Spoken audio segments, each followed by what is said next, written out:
Hello everyone, अस्सलाम वालेकुम। उम्मीद करती हूँ कि आप सब खैरियत से होंगे।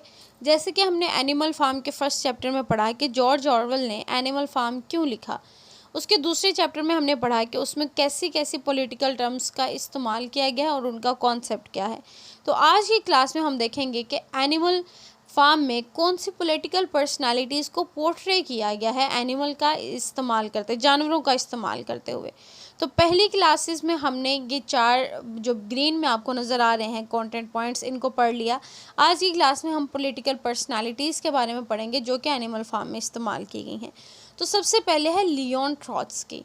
लियोन ट्रॉट्स्की बेसिकली कॉन्सेप्ट है, एक रियल लाइफ करेक्टर है जिसको स्नोबॉल का इस्तेमाल करते हुए जॉर्ज ऑरवेल ने एनिमल फार्म में रिप्रेजेंट किया। स्नोबॉल एक पिग था जो रिप्रेजेंट करता है ट्रॉट्स्की को। और ट्रॉट्स्की कौन था? एक प्रोमिनेंट फिगर रशियन रेवोल्यूशन में। रशियन रेवोल्यूशन में ट्रॉट्स्की एक की लीडर था लेनिन के साथ, जिसको बाद में स्टालिन ने एग्जाइल कर दिया, अपनी उस रियासत से निकाल दिया।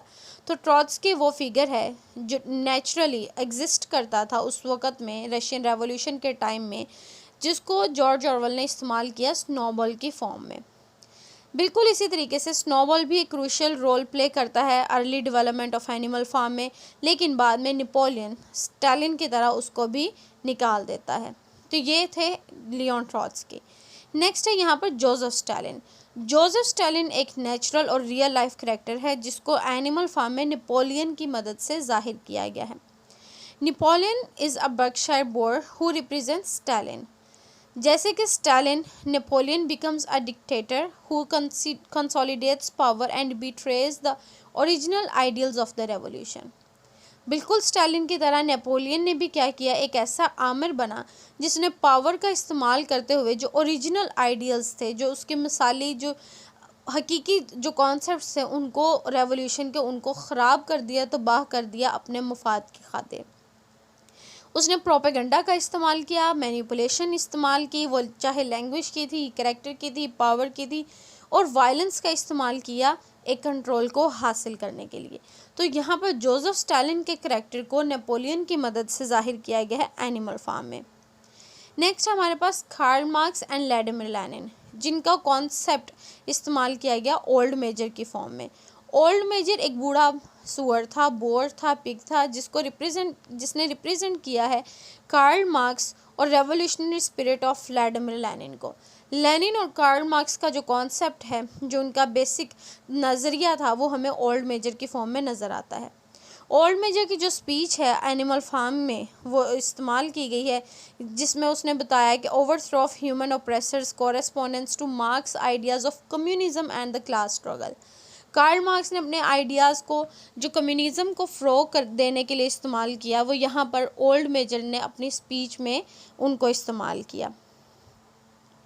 नेक्स्ट हमारे पास सार निकोलास टू, मिस्टर जोन्स। जो मिस्टर जोन्स हैं वो सार निकोलास टू को रिप्रेजेंट करते हैं। वो एक निगलेक्टफुल ऑप्रेसिव ओनर था मैनोर फार्म का, मिस्टर जोन्स। बिल्कुल इसी तरीके से सार निकोलस, जिसने रशिया को रूल किया with autocratic and ineffective leadership के साथ, leading to the conditions that spurred the revolution. Tsar Nicholas two ने रशिया को अपने खुद मुख्तार हुकूमत की तरह उसने और इनफेक्टिव लीडरशिप के साथ उसने उसको कंट्रोल किया, लीड किया, जिसके नतीजे में क्या हुआ कि रेवोल्यूशन फूट पड़ी, जिसमें वो रशियन रेवोल्यूशन एग्जिस्ट की। बिल्कुल इसी तरीके से एनिमल फार्म में एनिमलिज्म की जो रेवोल्यूशन था वो स्प्राउट हुआ। नेक्स्ट हमारे पास NKVD, सोवियत सीक्रेट पुलिस। इसका इस्तेमाल डॉग्स की मदद से किया गया है। The dogs raised by Napoleon symbolizes the NKVD and secret police under Stalin's regime. यहाँ पर जो नेपोलियन ने 9 कुत्ते और उसके बच्चों को पाल रखा था अपनी एक सीक्रेट फोर्स में, तो वो NKVD को रिप्रेजेंट करते हैं। ये किस लिए इस्तेमाल किए गए? To suppress dissent, eliminate opposition and maintain fear and control among the animals. जानवरों में एक डर और खौफ कायम करने के लिए उसने ये अपनी सीक्रेट पुलिस कायम की थी, जैसे कि सोवियत सीक्रेट पुलिस उस वक़्त में रशियन रेवोल्यूशन में बनाई गई थी। प्रोपेगेंडा मशीनरी, इसका इस्तेमाल स्क्विलर की मदद से। हमने अपनी लास्ट क्लास में प्रोपेगेंडा को एक पढ़ा कि प्रोपेगेंडा होता क्या है, अपने मुफाद के लिए आप कैसे लैंग्वेज का या किसी दूसरे लोगों का इस्तेमाल करते हैं।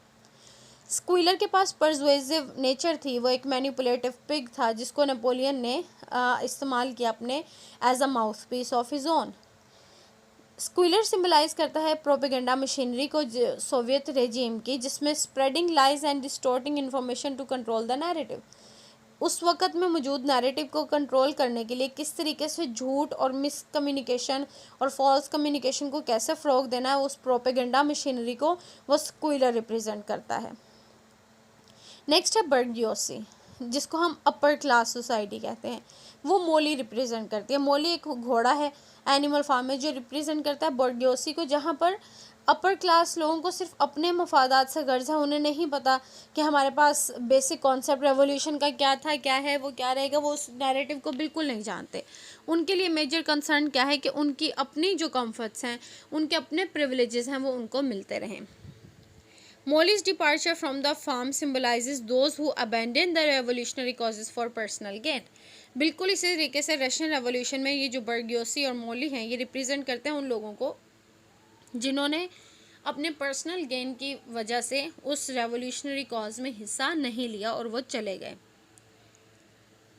वर्किंग क्लास बॉक्सर रिप्रेजेंट करता है। बॉक्सर क्या है? एक लॉयल हार्ड वर्किंग हॉर्स जो रिप्रेजेंट करता है एक working class, dedicated working class को, जो जिन्होंने ना सिर्फ रेवोल्यूशन को सपोर्ट किया बल्कि एंड तक, जब वो अपनी असल हालत में ना भी रही तब भी उसका साथ देते रहे और अपनी ही लीडरशिप से उनको धोखा मिला। His tragic fate highlights the sacrifices made by the working class for the revolutionary causes.